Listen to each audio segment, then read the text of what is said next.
आहात खबर.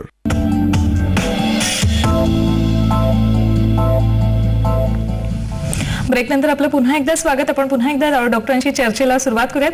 डॉक्टर, जसं मगाशी तुम्ही सांगितलं ब्रेक पूर्वी की कोणकोणत्या आजारांवर उपचार केले जातात निसर्ग उपचाराच्या माध्यमातून, पण मग हे उपचार करत असताना नेमका फायदा कुठल्या पद्धतीने मिळत जातो रुग्णाला? एक तर त्याची प्रतिकारशक्ती वाढवली जाते, शरीरातला प्राणवायूचं प्रमाण वाढवलं जातं आणि ओव्हरलॅपिंग जे काही आपल्या शरीरातले भाग असतात तर त्याच्यामुळे जे ॲडेजन झालेलं असतं तर ते ॲडेजन सुद्धा ह्या पद्धतीने आपल्याला ते ॲडेजन जे ते सोडवता येतं आणि त्याच्यातल्या जखमा ज्या आहेत ते जखमा आपल्याला भरून काढता येतात.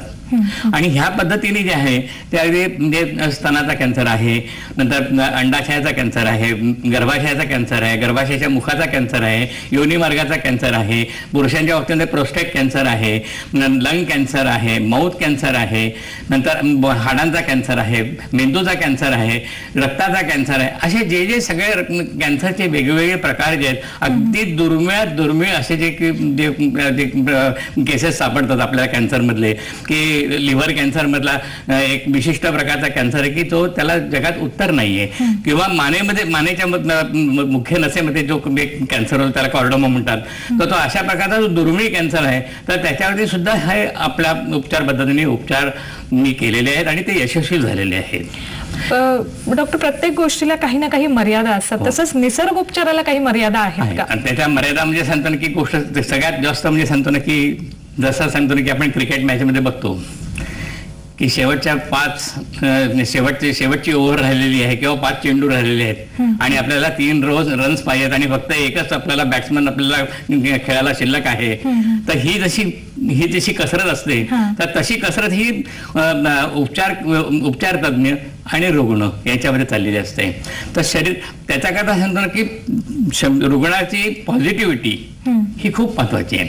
पॉझिटिव्हिटी पाहिजे, त्याचा विश्वास पाहिजे, त्याच्यानंतर त्या विचारामध्ये सातत्य पाहिजे, वेळोवेळी आपल्याला त्या ठिकाणी त्यांनी कम्युनिकेशन केलं पाहिजे, योग्य त्या रीतीने आपल्याला सांगितलं पाहिजे, विश्वासात घेऊन सांगितलं पाहिजे या गोष्टी. तर आणि शेवटी सांगतो ना की काही वेळेला कसं असतं की पेशंट अगदी शेवटच्या स्टेजला पकडे येतो आणि कारण सगळे जेव्हा उपचार संपतात, आधुनिक म्हणजे ॲलोपॅथी, आयुर्वेदिक, होमिओपॅथी हे सगळे संपल्यानंतर निसर्गोपचाराकडे लोकांचं लक्ष जातं आणि मग येतात त्यावेळेला मग आपल्याला ज्याला आपण बाईंग टाइम ज्याला आपण म्हणतो तो बाईंग टाइम आपल्याला खूप कमी मिळाला उपचार करण्याकरता, तर मग आपल्याला त्या ठिकाणी मर्यादा खूप पडतात.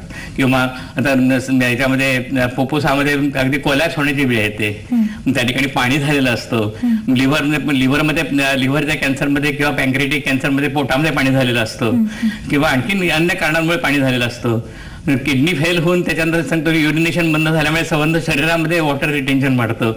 तर अशा केसेसमध्ये जे आहे ते त्या ठिकाणी उपचाराला मर्यादा पडतात. पण तरी सुद्धा अशा दुर्धर परिस्थितीत सुद्धा आत्ताच एक म्हणजे 2 महिन्यापूर्वीच एका रुग्णावरती मी उपचार केले की ज्यावेळेला म्हणजे त्याच्या 15 दिवस अगोदरपर्यंत पेशंट अगदी व्यवस्थित काम करीत होता, पण अचानकपणे सांगतो ना की कॅन्सर डिटेक्ट झाला आणि तो अगदी लास्ट स्टेजचा कॅन्सर डिटेक्ट झाला आणि संबंध शरीर जे आहे ते जवळजवळ 2 ते 2.5 पट असं फुगलेलं होतं आणि युरिन कोणत्या मार्गाने पास होत नव्हती, भयंकर वेदना होत्या, पाय असे नुसते लाकडासारखे जड झाले, लोखंडासारखे जड झालेले होते. तर त्याला मी जे आहे की त्या रुग्णावरती मी उपचार करून आज त्या 2 महिन्यामध्ये किंवा 1.5 महिना झाला, 1.5 महिन्यामध्ये तो रुग्ण आज व्यवस्थित चालतो आहे.